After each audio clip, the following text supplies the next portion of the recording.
Good morning! Welcome to Ma'am O's morning routine. Shout out muna sa aking mga followers dyan. Thank you very much for joining. At sa mga nag-aabang sa ating exercise ngayon, welcome.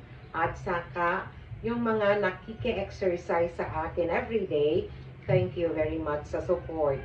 Okay, so gagawin natin ngayon is full body exercise na lahat ng parte ng katawan natin gumagalaw. Para magiging toned yung ating body, para flexible yung ating mga joints, para pagising natin sa umaga, hindi tayo mahihirapan sa pagbangon kasi iniinda natin yung sakit ng ating mga joints. So, sa paratiang or palagiang pag-exercise o ehersisyo, magiging flexible yung joints natin, yung muscle natin, maigalaw natin ng maayos. Ano lang yan? Consistency is the key lang po. Dapat gagawin natin ito araw-araw. Okay? So, join me. We will exercise together. Wait lang po.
natin ang isa. Okay. Pagkatapos, pwede nyong idagdag ito sa ating workout ngayon. Diba?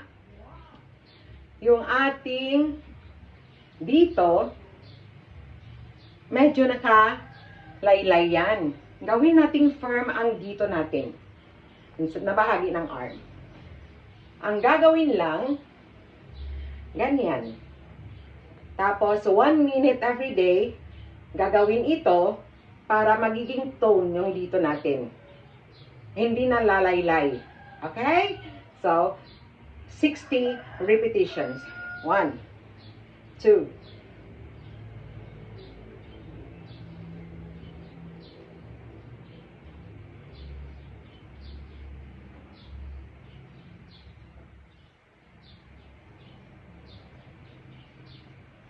60 na ganito ang gagawin ninyo everyday. Ay, pinagpapawisan na ako. So, this is all for now. God bless everyone. Mwah!